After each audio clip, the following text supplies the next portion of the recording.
وہ دونوں ساتھ چلتے ہوئے کالج کے اوپر والے حصے میں آئے۔ سبین ان دونوں کو ایک ساتھ دیکھ کر حیران تھی، مگر چہرے پر کوئی تاثر نہیں لائی تھی۔ برہان نے بھی انہیں دیکھا تھا۔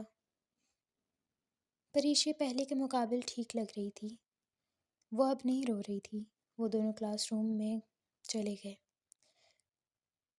سبین اور پریشے جو ایک ساتھ بیٹھتی تھیں، مگر آج وہ کچھ فاصلے پر کسی اور لڑکی کے ساتھ بیٹھی ہوئی تھی۔ پریشے زخمی تاثرات کے ساتھ دوسری سیٹ پر بیٹھ گئی۔ اس کے پیچھے والی سیٹ پر شہریار بیٹھ گیا۔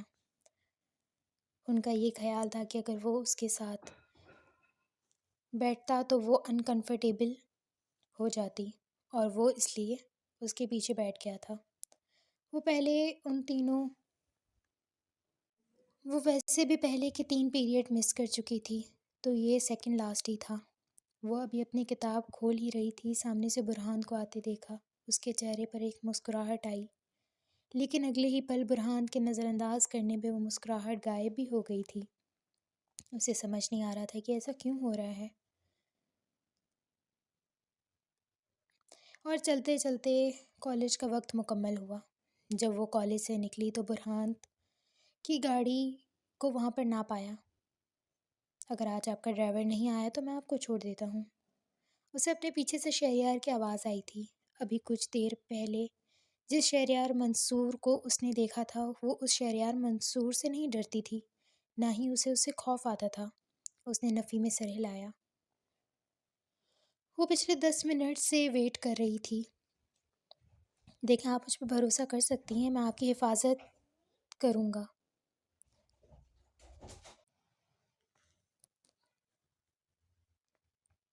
وہ آگے کچھ بولتا کہ کسی کی کال اس کو موصول ہوئی۔ اس نے فوراً کال پک کی۔ شہریار کچھ فاصلے پر جا کر کھڑا ہو گیا۔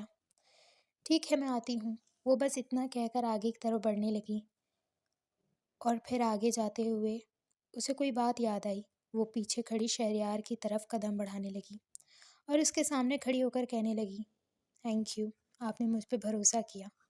وہ بس اتنا کہہ کر ایک مسکراہٹ اپنے چہرے پر لا کر آگے کی طرف بڑھ گئی تھی۔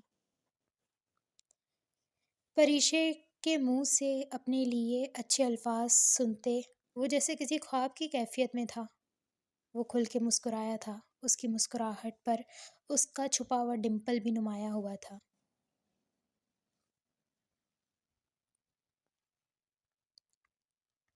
اس کو دونوں طرف ڈمپل آتے تھے، مگر کسی نے اس کو کھل کے مسکراتے ہوئے نہیں دیکھا تھا، اس لیے اس کا ڈمپل بھی کبھی نمایاں نہیں ہوا تھا۔ وہ اس لڑکی کو دور جاتے ہوئے دیکھتا رہا۔ وہ جا چکی تھی اور وہ جاتے جاتے بس اسے دیکھتا رہا۔ برہان اپنی گاڑی تھوڑے آگے کھڑی کر چکا تھا۔ اس نے پری کو گاڑی میں آنے کا کہا تھا۔ وہ گاڑی پہ چپ چاپ بیٹھ گئی۔ کچھ تبدیل نہیں ہوا تھا، کچھ بدلاؤ نہیں ہوا تھا۔ ان کا سفر یوں ہی خاموشی کے نظر ہو گیا تھا۔ اس کی گاڑی گھر کے باہر رکی۔ برہان ویسے ہی سنجیدہ ڈرائیونگ سیٹ پر بیٹھا ہوا تھا۔ پری کو لگا کہ وہ ابھی کچھ بولے گا، مگر وہ تو جیسے کچھ بولنے کے ارادے میں ہی نہیں تھا۔ وہ چپ چاپ گاڑی سے اتر گئی۔ اس کے اترتے ہی برہان گاڑی کو آگے کی طرف لے جانے لگا۔ اس کے آنکھوں میں نمی تھی۔ اسے رونا آ رہا تھا، مگر اسے نہیں رونا تھا۔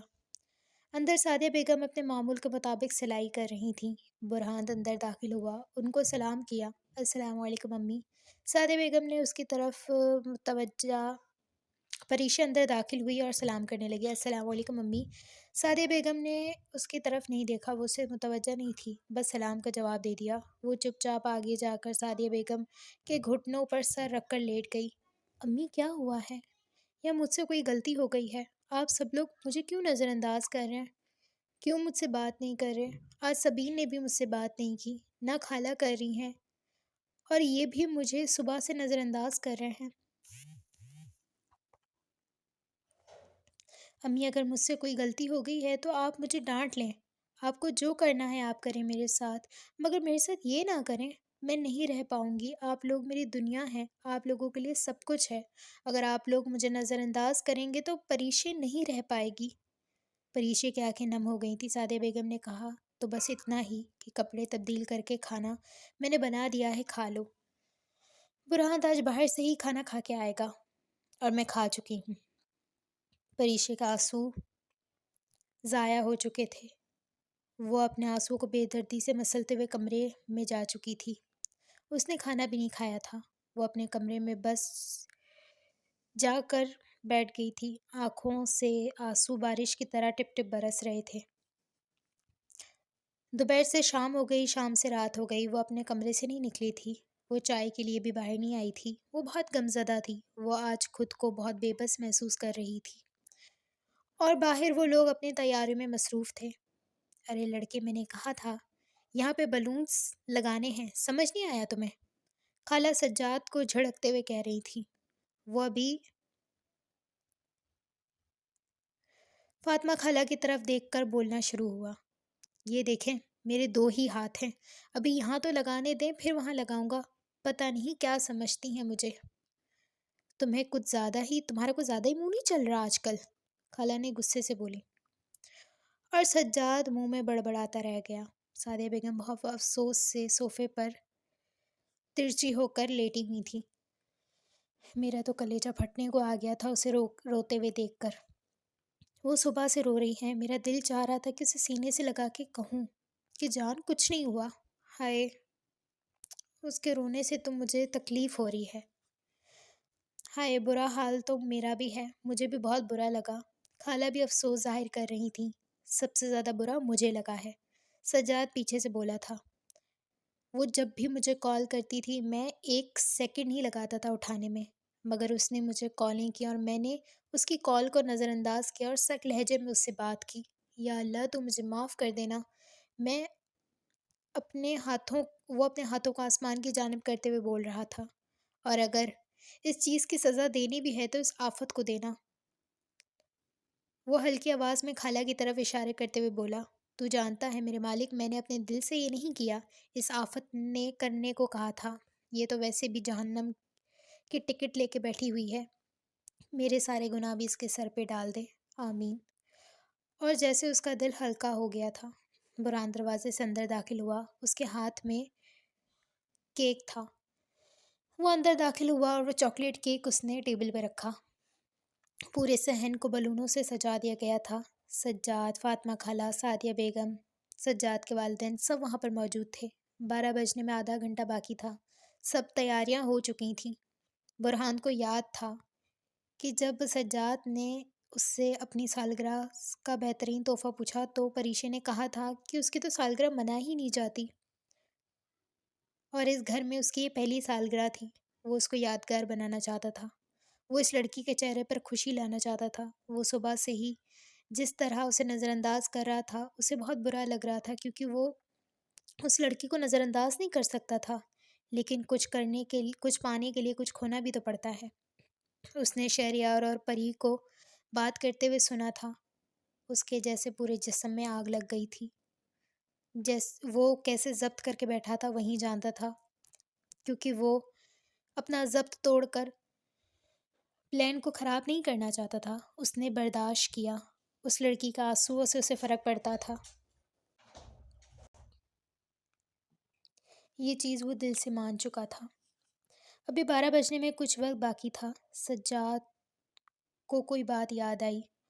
وہ فوراً اپنے فون پر نظر گاڑی باہر کی طرف جانے لگا۔ اچانک سے اس کا سر کسی سے ٹکرایا تھا۔ سامنے والا وجود اس کے سر پر بہت زور سے اس کا منہ لگا تھا۔ وہ گر چکی تھی، سر پکڑ کر۔ سجاد اسے دیکھ رہا تھا اور وہ اس کے دیکھنے پر اسے دیکھتا ہی رہ گیا۔ اندھے ہو، نظر نہیں آتا تمہیں کیا؟ سبین پریشے کی برتھ ڈے کے لیے آئی تھی۔ کچھ ہی دن پہلے سبین نے پری کو برہان کے ساتھ گاڑی سے اترتے ہوئے دیکھا تھا۔ پری اس پہ یقین کر سکتی تھی اور وہ برہان کو بھی جانتی تھی۔ وہ لڑکی نہیں، رازوں کا قبرستان ہے، جسے کوئی بات بتا دو تو سمجھو دفن ہو گئی۔ تو پری نے اسے سب کچھ بتا دیا، شادی سے لے کر سب کچھ۔ سبین بہت خوش ہوئی تھی، بہت زیادہ۔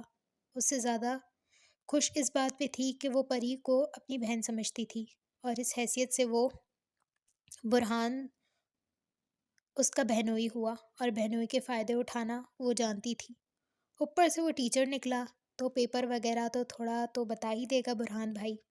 اس نے کافی بار کوشش کی پری کو اس چیز کے لیے منانے کی، مگر ہر بار پری نے منع کر دیا۔ ایک دن کو وہ اس دن کو وہ یادگار بنانا چاہتا تھا، اس لیے وہ یہ بھی چاہتا تھا کہ اس دن اس کے سارے قریبی لوگ جو اس کے دل کے قریب ہیں یہاں پر موجود ہوں۔ آئی ایم سوری، میں نے نہیں دیکھا، وہ اپنے حواس سنبھالتے ہوئے بول رہا تھا۔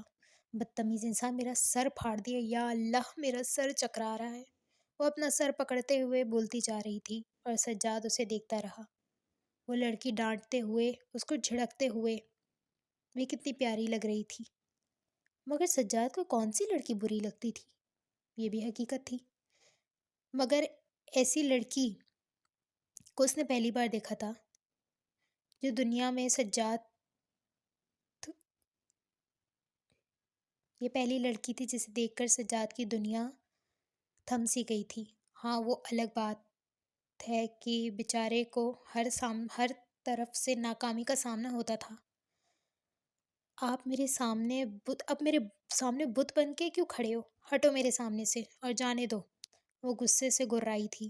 سجاد تو سمجھ ہی نہیں پا رہا تھا کہ وہاں کیا ہو رہا ہے اور یہ ہے کون۔ وہ ایک دم ایک سائڈ پر جا کر کھڑا ہو گیا۔ سبین ایک کھا جانے والی نظر اس پہ ڈال کے اندر کی جانے پڑ گئی۔ اندر آتے ہی وہ بہت خوش دلی سے سب سے مل رہی تھی۔ برہان نے سبین سے سب کا تعارف کروایا۔ وہ پہلی بار ان کے گھر آئی تھی۔ سبین کے بال بکھرے ہوئے تھے۔ فاطمہ خالہ اس سے ملنے کے بعد پوچھنے لگیں، بیٹا یہ کوئی نیا فیشن آیا ہے؟ آدھے بال مشرق میں جا رہے ہیں تو آدھے مغرب میں، وہ مسکراہٹ دباتے ہوئے بول رہی تھیں۔ سبین ان کی بات پر بہت نرم لہجے میں بولنے لگی، اصل میں میں آ رہی تھی نا تو ایک اندھے شخص سے ٹکرا گئی، اس لیے ایسا حال ہو گیا۔ بیٹا وہ اندھا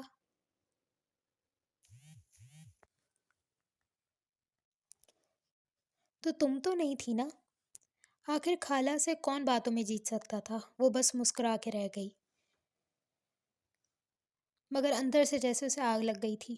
اس شخص کا چہرہ اس کے سامنے جگمگا رہا تھا۔ یہ سجاد ہے میرا بیٹا۔ نفیسہ بہت محبت سے تعارف کروا رہی تھی اور سبین کو ایسا لگا کہ کسی نے اس کے سر پر پتھر دے مارا ہو۔ شکر ہے زیادہ کچھ نہیں بولی، ورنہ بلا وجہ بے عزتی ہو جاتی۔ وہ دل میں شکر ادا کر رہی تھی، مگر سجاد کو شعلہ بار نظروں سے دیکھ رہی تھی۔ سبین بیٹا تم جاؤ اور پری کو باہر لے آؤ، تمہارے کہنے پہ آ جائے گی وہ، سعدیہ بیگم بہت محبت سے کہہ رہی تھیں۔ اچھا میں لاتی ہوں، کون سا کمرہ ہے؟ وہ جاتے ہوئے پوچھ رہی تھی۔ اتنے میں خالہ کی آواز آئی، روم نمبر 406۔ کیا؟ وہ ناسمجھی سے ان کی طرف دیکھ کر کہنے لگی، ارے بیٹا سامنے 3 ہی تو کمرے ہیں، ظاہر سی بات ہے دوسرے نمبر والا کمرہ انہی کا ہی ہوگا۔ اس کے اس لہجے پر سبین شرمندہ سی ہو کر آگے کی طرف بڑھنے لگی۔ کچھ وقت کے لیے اپنا منہ بند نہیں رکھ سکتی آپ؟ مجھ پہ تو تیر چلاتی رہتی ہے، اس بیچاری پر بھی آپ نے شروع کر دیے۔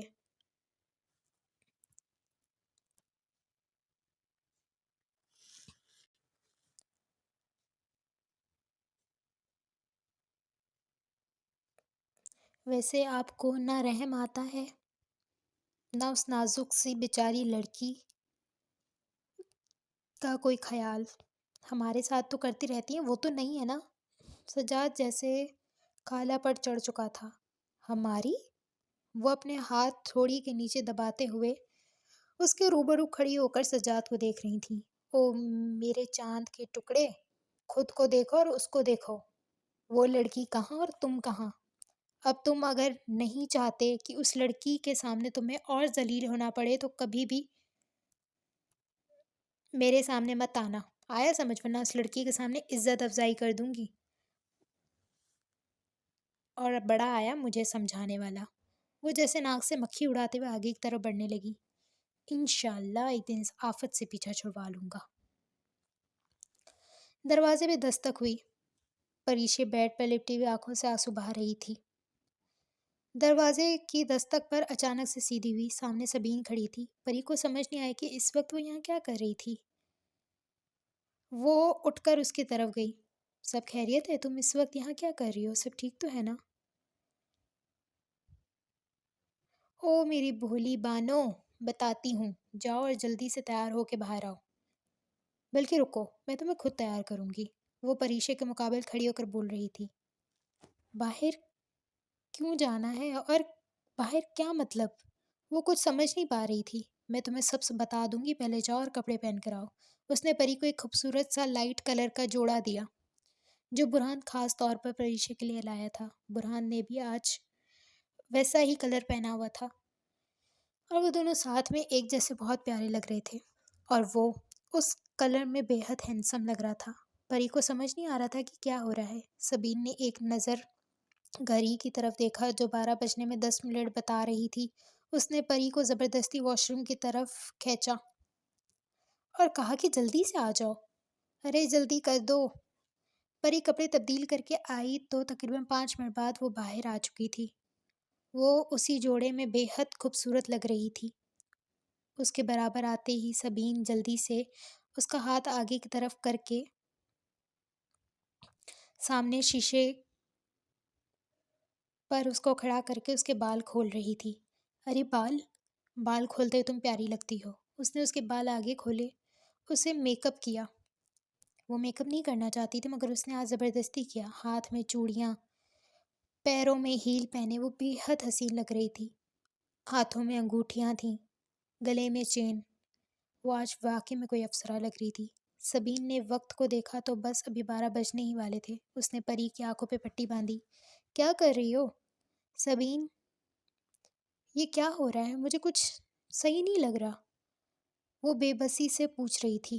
لڑکی، بس کچھ وقت بچا ہے، سب کچھ پتہ چل جائے گا۔ وہ اس کا ہاتھ پکڑے اسے باہر کی طرف لے جانے لگی۔ سب کی نظریں پری پر ہی جمی تھیں۔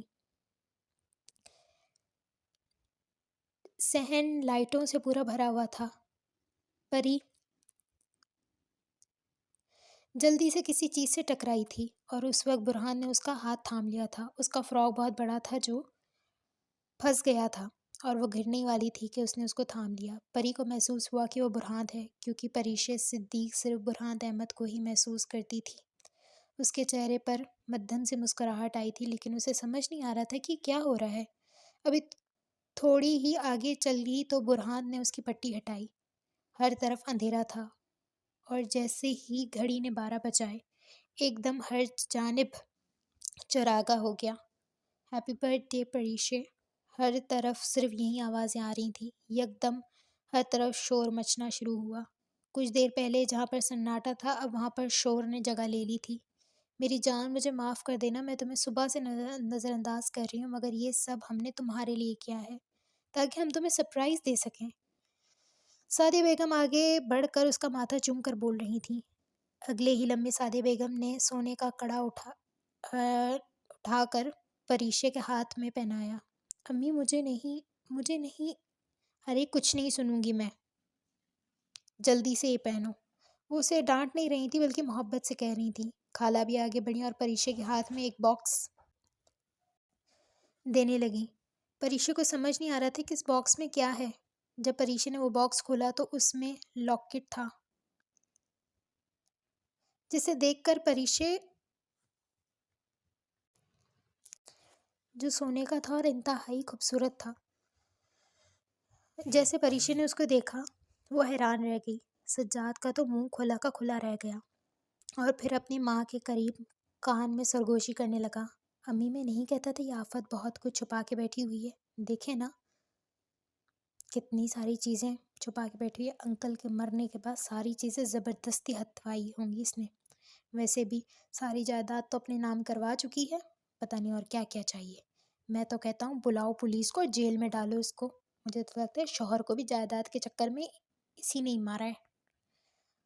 وہ نفیسہ نے زور سے اس کے سر پر مکہ دے مارا۔ ارے امی آپ کو کیا باکسنگ آتی ہے؟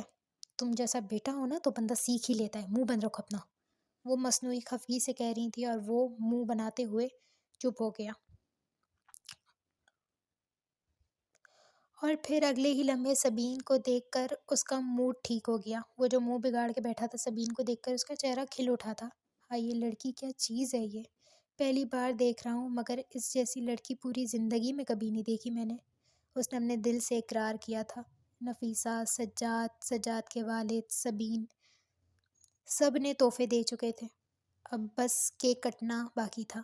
سجاد سب کو مصروف پا کر پوچھ رہا تھا۔ سب اس کی طرف متوجہ ہوئے۔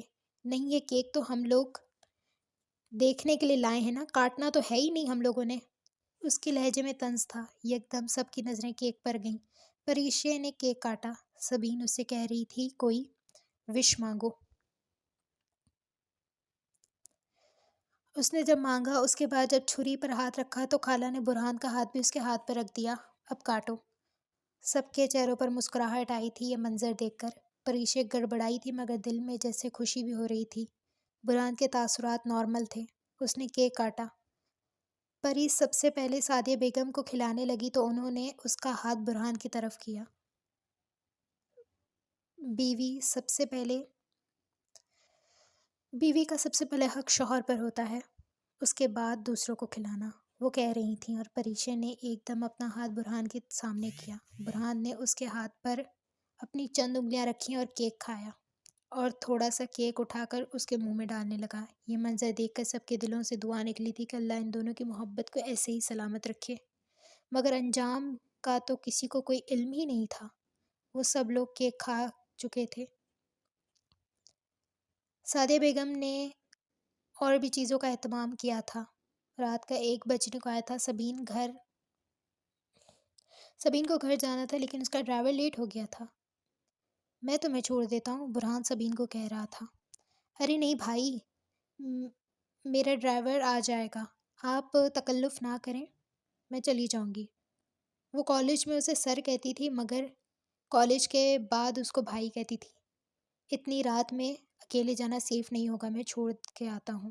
وہ ابھی بھی اپنے بات پر اصرار کر رہا تھا جب سجاد کے پیچھے سے آواز آئی، میں چھوڑ آتا ہوں، تم یہاں پری کے ساتھ رہو، مجھے کوئی مسئلہ نہیں ہے۔ وہ برہان کی طرف دیکھتے ہوئے بول رہا تھا اور برہان اس کی نظریں سمجھ چکا تھا۔ ارے نہیں، آپ لوگوں کو زحمت ہوگی۔ زحمت؟ کیسی بات کر رہی ہیں سبین جی؟ آپ کی بات۔ اس کی بات سن کے سبین حیران رہ گئی۔ اس صحن میں بیٹھے سارے لوگ ہی حیران ہو گئے تھے۔ ہم مہمانوں کو سر پہ بٹھاتے ہیں، مہمان اللہ کی رحمت ہوتے ہیں، اور اللہ معاف کرے، ہم اس رحمت کی حرمتی کیسے کر سکتے ہیں؟ آپ ہماری مہمان ہیں اور ہم آپ کو دروازے تک چھوڑ کے آئیں گے، آپ بے فکر رہیں۔ وہ بہت زور سے کہہ رہا تھا۔ دور کھڑی خالہ نہ چاہتے ہوئے بھی بول پڑی، ہائے بیٹا، جتنے جذباتی جملے کہنے ہیں کہہ لو، مگر میرا دل کہتا ہے یہ تمہارے ساتھ نہیں جائے گی۔ وہ آگے کچھ بولتی کہ سبین کی کال آئی۔ اوہ میرا ڈرائیور آ گیا، میں چلتی ہوں۔ اور اسی وقت سجاد کی آنکھیں شعلہ برس رہی تھیں اور اس کی نظریں خالہ کی طرف مرکوز ہو گئیں، گویا انہیں نظر سے ہی جلانے کا ارادہ رکھتا ہو۔ منہ بند نہیں رکھ سکتی تھی کالی زبان؟ اگر تھوڑی دیر چپ ہو جاتی تو اس غریب کا بھلا ہو جاتا، مگر نہیں، بھلا ہوتے ہوئے کوئی دیکھ نہیں سکتا۔ وہ باہر جا چکی تھی اور اس کے باہر جاتے ہی پورے صحن میں کہہ کے بلند ہو گئے تھے۔ سب لوگ اس پر بہت ہنس رہے تھے، اس کے والدین بھی۔ ہائے بیچارے کے ارمان تو پانی میں بہہ گئے، خالہ کہہ رہی تھی۔ میں تو پہلے ہی کہہ رہی تھی بیٹا، ایسے خواب مت دیکھو جو پورے نہ ہو سکیں۔ نفیسہ بیگم کیسے پیچھے رہ سکتی تھیں؟ البتہ سعدیہ بیگم نے سجاد کا ساتھ دیا تھا۔ انشاءاللہ میرے بیٹے کی بہت دھوم دھام سے شادی کرواؤں گی میں، اور دلہن لاؤں گی کہ سب دیکھتے رہ جائیں گے۔ وہ بہت خوشی سے کہہ رہی تھی اور سجاد انہیں دیکھ کر دل میں سوچنے لگا، ایک میری اصلی ماں ہے جو مجھ پہ ہنس رہی ہے، اور دوسری وہ ہے جسے میں ماں سمجھتا ہوں، وہ میرا کتنا خیال کرتی ہیں۔ یا اللہ، اگر مجھے اختیار ہوتا نا والدین چننے کا تو میں ضرور اپنی اصلی ماں کے بجائے سعدیہ بیگم کو اپنی اصلی ماں چنتا۔ وہ آسمان کی طرف دیکھتے ہوئے بول رہا تھا۔ وہ سارے لوگ اپنے گھر کو جا چکے تھے۔ رات کے تقریباً 2 بجنے کو آئے تھے۔ وہ دونوں کمرے میں بیٹھے ہوئے تھے۔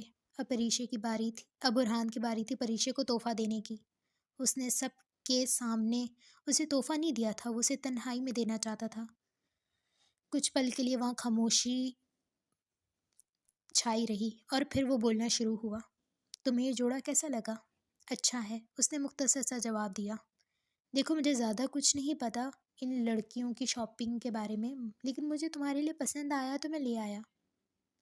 آپ صبح سے مجھے نظر انداز کر رہے تھے اس وجہ سے؟ اسے دیکھ کر پوچھ رہی تھی۔ مشکل تھا لیکن کر لیا میں نے۔ وہ اپنی فتح کا اعلان کر رہا تھا۔ اور آپ جانتے ہیں مجھے کتنا برا لگا، آپ کو پتہ بھی نہیں ہوگا۔ وہ اس کی آنکھوں میں دیکھ کر بول رہی تھی، اور ایک پل کے لیے برہان کی نظروں کے سامنے صبح والا منظر آیا تھا جب شہریار اور پریشے کو ایک ساتھ دیکھ کر اسے کتنا برا لگا تھا۔ اس کے سامنے بیٹھی لڑکی کو وہ نظر انداز نہیں کر سکتا تھا۔ مجھے معاف کر دو، میں صرف تمہیں خوش کرنے کے لیے یہ کر رہا تھا۔ وہ آگے بول نہیں لگا تھا جب پریشے نے اس کی بات کاٹی اور بات شروع کی۔ میری خوشی یہ سب کچھ نہیں ہے، میں نے نہیں کہا یہ سب کچھ کرنے کا۔ میری خوشی آپ لوگوں میں ہے۔ اگر آپ لوگ میرے ساتھ ہیں تو میں خوش ہوں، اگر آپ لوگ نہیں ہیں تو میں نامکمل ہوں۔ یہ بات آپ سمجھ لیں۔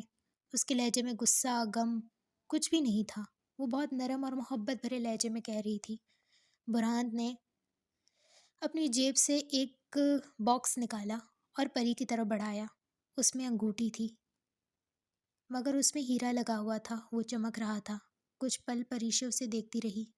مجھے مہنگے تحفے نہیں پسند، وہ اسے بتا رہی تھی۔ میں اپنی خوشی سے لایا ہوں، یہ دن تمہارا ہے، تم جو چاہو تمہیں ملے گا۔ جو چاہوں؟ پریشے نے اس کا جملہ دہرایا۔ جو چاہو وہ ملے گا۔ سید برہان احمد شاہ اپنی بات سے پیچھے نہیں ہٹتا۔ مانگو، کیا چاہیے تمہیں؟ وہ اس کی آنکھوں میں دیکھ کر اسے پوچھ رہا تھا۔ آپ کی اصلی حقیقت۔ ایسا کون سا خوف ہے جو آپ کو راتوں کو سونے نہیں دیتا؟ مجھے ان سوالوں کا جواب چاہیے۔ برہان کا چہرہ مارے ضبط سے سفید پڑ گیا۔ اس کو پسینے آنے لگے، مگر جیسے اس نے کہا تھا وہ اپنی بات سے مکر نہیں سکتا تھا۔ جو پریشے نے مانگا اس نے دینے کا فیصلہ کر دیا۔ کچھ دیر اس کمرے میں موت سا سناٹا تھا اور پھر وہ بولنا شروع ہوا۔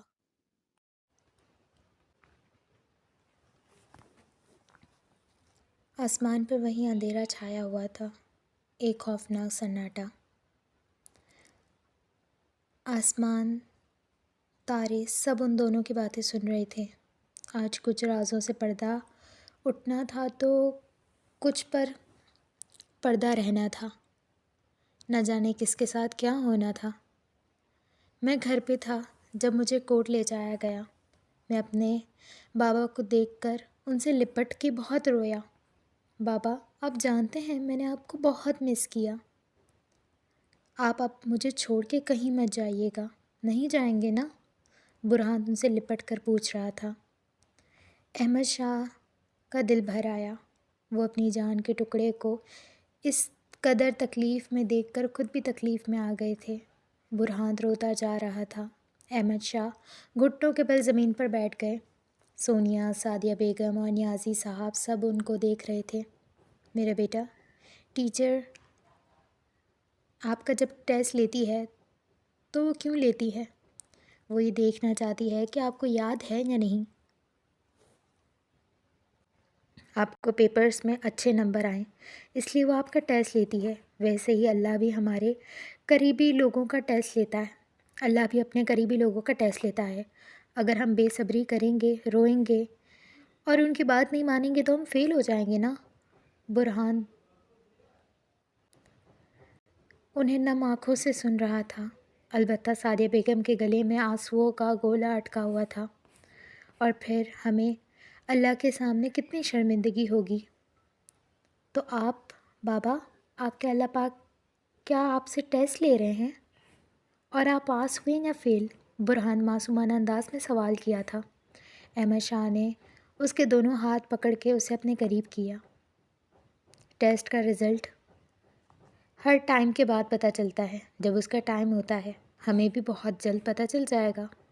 برہان نے ہاں میں سر ہلایا۔ ویسے یہ ٹیسٹ اور اس کا رزلٹ کب ملے گا؟ اس نے پھر سے سوال کیا۔ اس ٹیسٹ کا رزلٹ قیامت والے دن پتہ چلے گا۔ تو آپ مجھے بتائیں گے آپ فیل ہوئے یا پاس؟ وہ آگے سے سوال کرنے لگا۔ ضرور، کیوں نہیں بتاؤں گا۔ اب آپ مجھے چھوڑ کے کہیں مت جائیے گا، میں نے آپ کو بہت مس کیا بابا۔ برہان پھر ان کے گلے لگ کر بول رہا تھا۔ کہیں نہیں جاؤں گا، کبھی بھی نہیں۔ سونیا ان کو اپنے گھر لے آئی تھی۔ برہان احمد شاہ کی گود میں سر رکھے ہوا تھا۔ بھائی، کبیر نے جو کیا ہے اس کو سزا ملنی چاہیے۔ وہ حسد میں اس قدر اندھا ہو چکا ہے کہ اس کو سمجھ نہیں آ رہا ہے کہ وہ کیا کر رہا ہے۔ سعدیہ بیگم بس ان کی باتیں سنتی جا رہی تھیں۔ میری گڑیا، ہم کوئی نہیں ہوتے کسی کو سزا دینے والے۔ سزا اور جزا دونوں دینے والی ذات اس رب کی ہے۔ ہماری کوئی اوقات نہیں ہے کہ ہم اس کے سامنے اس کے معاملات میں چوں تک کریں۔ اسے جو بہتر لگے گا وہ کرے گا۔ انہوں نے گویا سونیا کو لاجواب کر دیا۔ اچھا، مجھے تم سے ایک فیور چاہیے۔ احمد شاہ سونیا شاہ سے مخاطب تھے۔ بھائی، آپ حکم کریں۔ تم کل صبح کی ہم تینوں کی ٹکٹ کروا دو۔ ہم تینوں کل صبح ہی پاکستان جائیں گے۔ پاکستان؟ وہ چوکی تھی۔ ہاں، پاکستان۔ یہ میرا ملک نہیں ہے۔ میں یہاں پہ نہیں رہ سکتا۔ میرا ملک پاکستان ہے، مجھے وہاں جانا ہے۔ باقی اللہ مالک ہے، وہاں پہ جا کے دیکھ لیں گے۔ انہوں نے جب اپنی بات مکمل کی تو سعدیہ بیگم کی طرف دیکھنے لگے، جنہوں نے گویا آنکھوں ہی آنکھوں میں کہہ دیا کہ آپ کے ساتھ ہوں میں۔ احمد، آپ جو بھی کریں، جہاں بھی جائیں، میں ہمیشہ آپ کا ساتھ دوں گی۔ سونیا کچھ نہیں بولی، لیکن وہ جانتی تھی کہ احمد شاہ اگر ایک چیز کا فیصلہ کر لیں تو وہ کبھی اس سے پیچھے نہیں ہٹتے۔ رات بہت اندھیری ہو چکی تھی، ہر طرف ٹھنڈی ہوائیں چل رہی تھیں۔ سونیا شاہ کے ڈرائنگ روم کا ماحول کی طرف نظر ڈالی جائے تو احمد شاہ، برہان اور سعدیہ بیگم کمرے میں چلے گئے تھے۔ سونیا وہیں پہ ہی ڈرائنگ روم میں بیٹھی تھی۔ اس وقت اس کی آنکھوں کے سامنے ایک فلم چل رہی تھی، ایک الگ دنیا کی فلم جس کی اس کی آنکھوں کے سامنے پرانے گزرے ہوئے لمحات چل رہے تھے۔ بھائی، بابا چلے گئے، بابا ہمیں چھوڑ کے چلے گئے بھائی۔ وہ 7 سالہ سونیا شاہ زمین پر بیٹھی رو رہی تھی۔ کیا بابا واپس نہیں آئیں گے؟ سامنے ہی تابوت میں یعقوب شاہ کی لاش پڑی ہوئی تھی۔ یہ وہ وقت تھا جب رشتہ دار صرف مطلب کے لیے آئے تھے۔ میں ہوں نا، میرے ہوتے ہوئے کچھ بھی نہیں ہو سکتا تم لوگوں کو۔ میں تم لوگوں کے ساتھ ہوں، میں کچھ بھی غلط نہیں ہونے دوں گا۔ احمد شاہ دونوں کندھوں سے اسے اپنے قریب کرتے ہوئے کہہ رہے تھے۔ بھائی، بابا بابا بابا ہمیں چھوڑ کے چلے گئے بھائی، بھائی دیکھیں نا بابا کو۔ سونیا کے آنسو تھمنے کا نام ہی نہیں لے رہے تھے۔ صبر کرو میری گڑیا، صبر کرو۔ وہ بس اسے تسلی دے رہے تھے۔ اندر جو طوفان چل رہا تھا وہ صرف احمد شاہ ہی جانتے تھے۔ رونا بند کرو، مجھے تکلیف ہو رہی ہے تم دونوں کے رونے سے۔ تم دونوں میری دنیا ہو، تم دونوں کو میں اس حال میں نہیں دیکھ سکتا۔ وہ رات بہت مشکل تھی ان سب کے لیے۔ سونیا نے اپنا سر احمد شاہ کی گود میں رکھ دیا اور دوسری طرف احمد شاہ نے کبیر کا سر بھی اپنی گود میں رکھ دیا۔ وہ دونوں کے بال سہلا رہے تھے، انہیں سمجھا رہے تھے۔ مجھے پتہ ہے یہ وقت تم سب کے لیے آسان نہیں ہے، مگر ہمیں لڑنا ہوگا۔ ہمیں ہار نہیں ماننی، ہم ہار نہیں مان سکتے، ہمیں لڑائی کرنی ہے۔ وہ انہیں سمجھا رہے تھے۔ اور میں ہوں نا، میں تم دونوں کا بھائی ہوں، تم دونوں کا دوست ہوں، تم دونوں کا ماں باپ ہوں، سب کچھ ہوں میں۔ وہ ویسے ہی سیدھے بیٹھے رہے۔ وہ دونوں کب کا نیند کے آغوش میں چلے گئے تھے، ان دونوں کو معلوم بھی نہیں چلا تھا۔ احمد شاہ کھلی کھڑکی کو دیکھے جا رہے تھے جس سے ہوائیں اندر کی طرف آ رہی تھیں۔ آہستہ آہستہ بارش کے قطرے زمین پر بہنے لگے۔ بارش تیز ہوتی گئی۔ احمد شاہ دونوں کا سر اپنی گود میں رکھے باہر کی طرف دیکھنے لگے۔ وہ لوگ باہر صحن کی طرف بیٹھے تھے۔ احمد شاہ باہر بارش میں چلے گئے۔ انہیں احساس بھی نہیں ہوا وہ بھیگتے جا رہے تھے۔ نقصان صرف ان دونوں کا نہیں بلکہ احمد شاہ کا بھی ہوا تھا۔ ان کے آنکھوں سے آنسو بہتے جا رہے تھے، مگر شاید بادلوں نے بھرم رکھ لیا۔ وہ جانتے تھے اگر وہ کمزور پڑے تو وہ ان دونوں کو کبھی ہمت نہیں دے سکیں گے۔ بارش رک گئی۔ اچانک ایک آواز پر سونیا کسی اور ہی دنیا سے واپس آئی تھی۔ احمد شاہ باہر کی طرف آ رہے تھے۔ یہ وہ شخص تھا جس نے بچپن سے انہیں ماں باپ کا پیار دیا تھا۔ یہ وہ شخص تھا جس کے ہوتے ہوئے کبھی کسی چیز کی کمی نہیں محسوس ہوئی۔ یہ وہ شخص تھا جس کے چہرے پر ہمیشہ خوشی اور دوسروں کو خوش رکھنے کی چاہت ہوتی تھی، مگر آج اس شخص کے چہرے پہ مایوسی، اداسی، غم تھا۔ کیا نہیں تھا اس وقت ان کے چہرے پر؟ وہ یکدم انہیں دیکھنے لگی۔ احمد شاہ چلتے ہوئے ان کے برابر میں آ بیٹھے۔ سونیا نے اپنا سر احمد شاہ کے کندھوں پہ رکھ دیا۔ بھائی ہمیں معاف کر دیں، یہ ہماری وجہ سے ہوا ہے، ہم نے آپ کو تکلیف دی۔ احمد شاہ سامنے دیکھتے جا رہے تھے۔ میری گڑیا، ہر چیز پہلے سے ہی لکھی ہوئی ہوتی ہے، میری قسمت میں آزمائش پہلے سے ہی لکھی ہوئی تھی، میں تم لوگوں کو کیوں قصوروار سمجھوں گا؟ وہ گویا انہیں بے فکر کر رہے تھے۔ بھائی آپ پاکستان مت جائیں، میں یہاں پر آپ کو گھر لے کے دے دیتی ہوں، آپ یہیں پر ہی رہ لیں، یا پھر آپ میرے ساتھ ترکی چلیں، ہم سب وہاں رہیں گے۔ سونیا نے آگے کچھ بولنا چاہا، اچانک احمد شاہ نے اپنا چہرہ سونیا کی طرف کیا۔ احمد شاہ کی آنکھیں نم تھیں۔ سونیا کو کچھ یاد آیا، ان کا یہ بھائی جو سب کچھ برداشت کر سکتا تھا، مگر کوئی اس پہ ترس کھائے وہ برداشت نہیں کر سکتے تھے۔ بھائی آپ جو سوچ رہے ہیں وہ غلط ہے، آپ کا حق ہے یہ، جو میں کروں گی وہ سب۔ وہ آگے کچھ بولنے ہی لگی تھی کہ احمد شاہ نے اسے چپ کروا دیا۔ مجھے پتہ ہے پاکستان میں بھی میرے پاس کچھ نہیں ہے۔ لوگ مجھ سے پوچھیں گے کہ میں نے اتنے سالوں میں کتنے پیسے کمائے، لیکن مجھ سے کوئی یہ نہیں پوچھے گا کہ میں نے کیسے کمائے۔ سونیا سوالی نظروں سے بس ان کی طرف دیکھے جا رہی تھی۔ میں نے انسان کمائے ہیں، ان کا بھروسہ کمایا ہے، ان کی وفاداری کمائی ہے۔ پاکستان میں میرے پاس رہنے کے لیے کوئی جگہ نہیں ہے، جو گھر تھا وہ بھی بیچ چکا ہوں، مگر پاکستان میں نے لوگ کمائے ہیں، اور مجھے میرے اللہ پہ یقین ہے، میں نے جو کمایا ہے مجھے اس کا پھل ضرور دیا جائے گا۔ تم جانتی ہو کسی انسان کی وفاداری اگر جاننی ہو تو کون سا وقت اچھا ہوتا ہے؟ وہ یوں ہی انہیں دیکھتی جا رہی تھی۔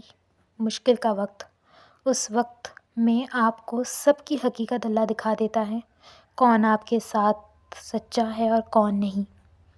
میرے اوپر وہ وقت اللہ لایا ہے تاکہ مجھے سب کی حقیقت دکھا دے۔ میں اللہ کا شکر مند ہوں کہ اس نے مجھے ایسا وقت دکھایا کہ میں لوگوں کی حقیقتیں جان سکوں۔ تم اگر مجھے ایسے ہی منع کرو گی تو میرے لیے جانا مشکل ہو جائے گا۔ سونیا شاہ کی آنکھوں سے آنسو بہنا شروع ہو گئے تھے۔ لیکن میری گڑیا، میں تم سے وعدہ کرتا ہوں میں آؤں گا، ضرور آؤں گا۔ سونیا شاہ ویسے ہی ان کے کندھے پر سر رکھ کر باہر کھڑکی کی طرف دیکھنے لگیں، لیکن کسی کو کیا معلوم تھا کہ کچھ وعدے ٹوٹنے کے لیے ہی ہوتے ہیں۔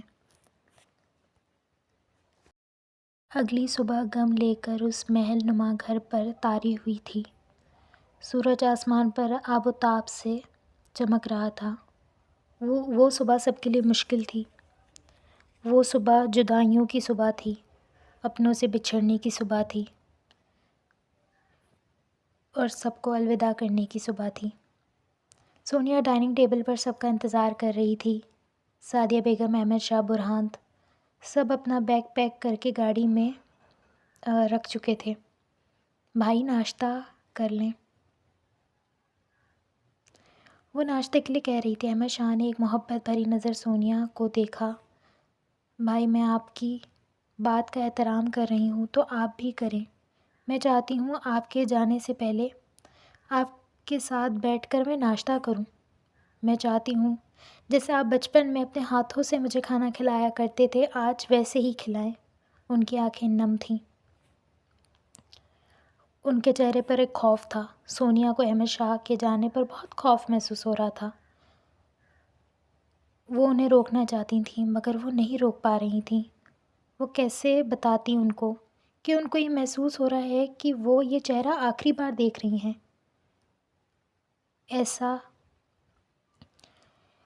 انہیں ایسا خوف تھا کہ جو ان کے چہرے سے نظر آ رہا تھا۔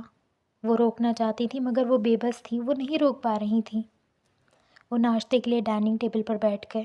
احمد شاہ اپنے ہاتھوں سے نوالا بنا کر سونیا کو کھلا رہے تھے۔ سونیا 25 سال کی ایک پراعتماد مضبوط عورت تھی، مگر اس لمحے اگر کوئی انہیں دیکھتا تو انہیں وہ کوئی بچی لگتی۔ کوئی وہیں 7 سال کی سونیا شاہ لگتی جو سامنے بیٹھے شخص کے ہاتھوں نوالے کھایا کرتی تھی۔ جس سونیا شاہ کا سامنے بیٹھا شخص پوری دنیا تھا۔ اس کو آج بھی یاد ہے کہ جب اس کی رخصتی ہو رہی تھی تو سب سے زیادہ احمد شاہ روئے تھے۔ وہ اپنے لگتے جگر کو خود سے دور نہیں کرنا چاہتے تھے۔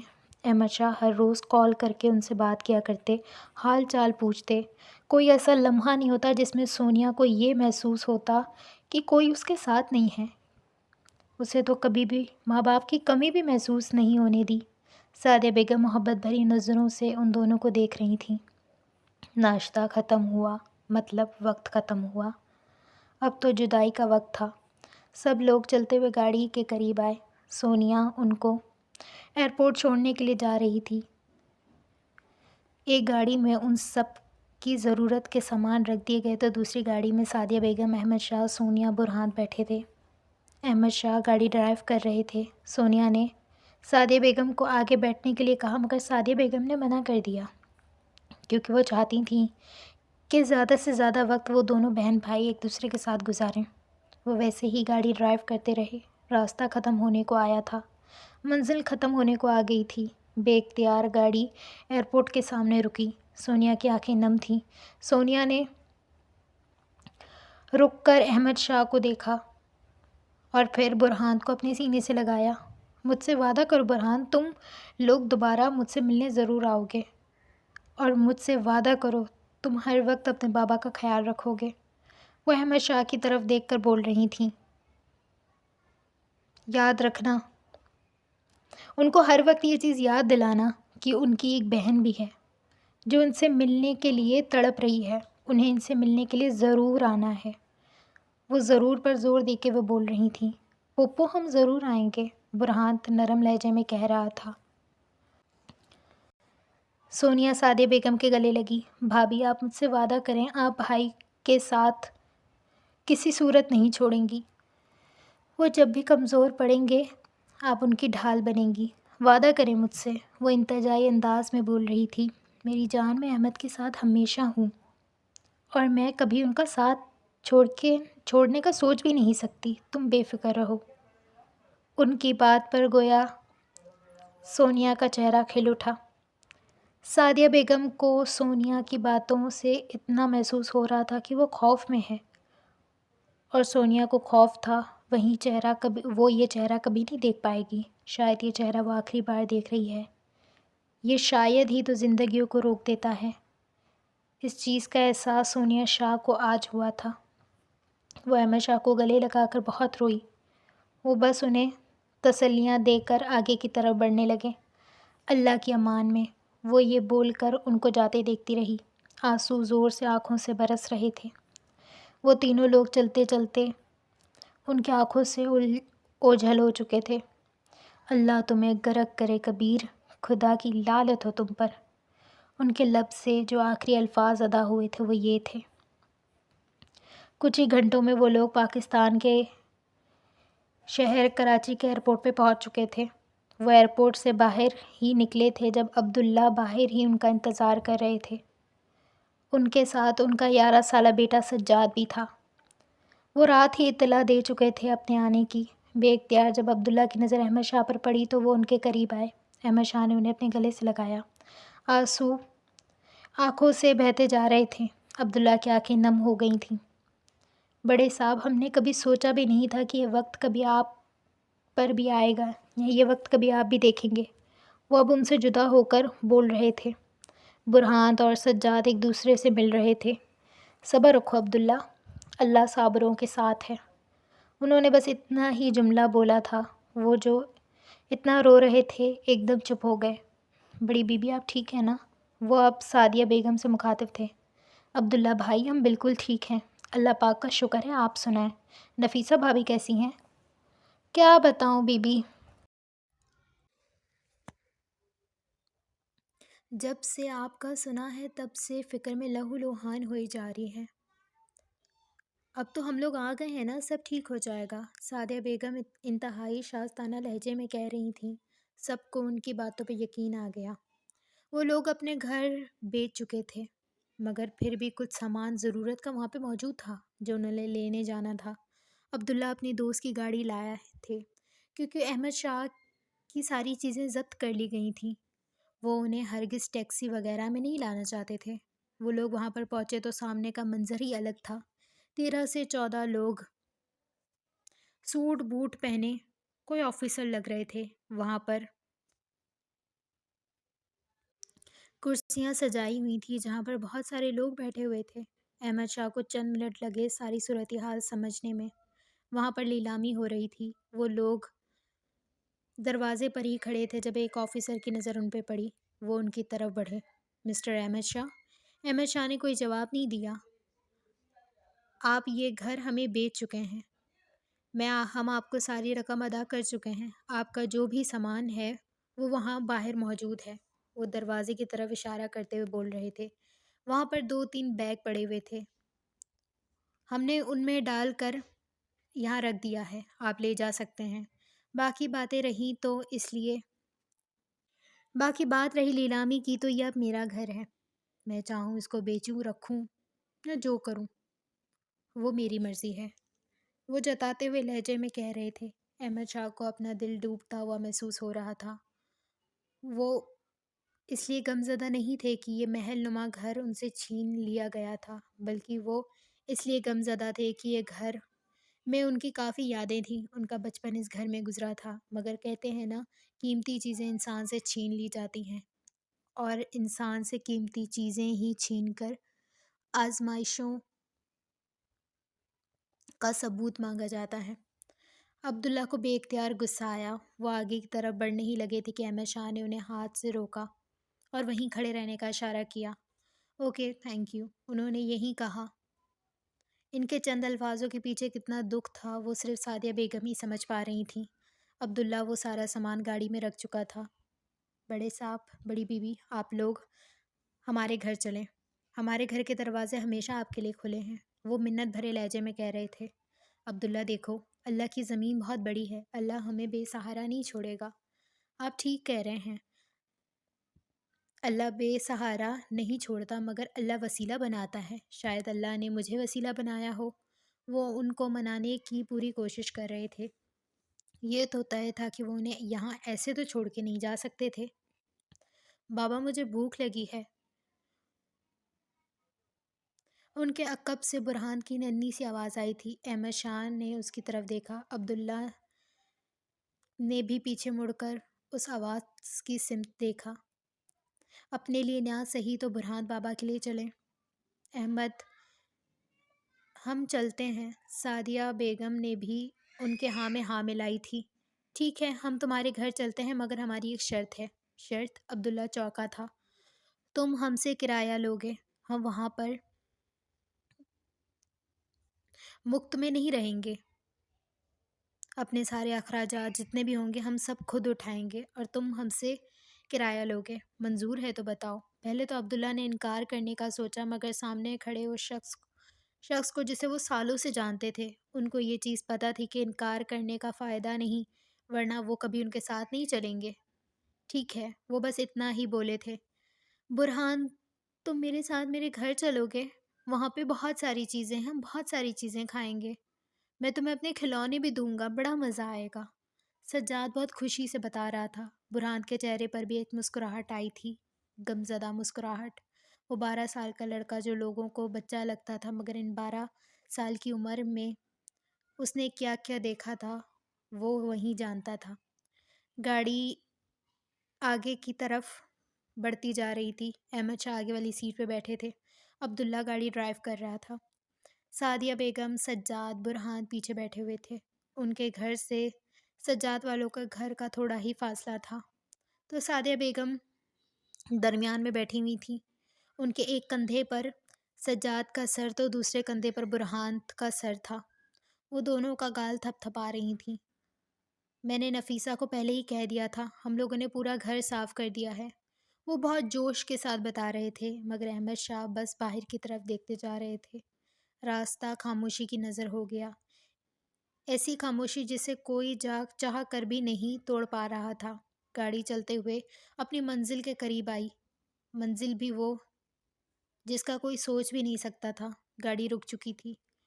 وہ لوگ ان لوگوں نے آنکھیں کھولیں تو سامنے دیکھا، منزل آ چکی تھی، لیکن کیا یہ واقعی میں آزمائشوں کا اختتام تھا یا پھر آغاز؟ آج کے ناول کی قسط صرف یہیں تک تھی۔ اگر آپ کو ناول اچھا لگا ہو تو ہمارے چینل کو لائک اور سبسکرائب لازمی کیجیے گا، اور بیل کے آئیکن پہ بھی لازمی کلک کیجیے گا، اور کمنٹ کرنا مت بھولیے گا۔ اللہ حافظ۔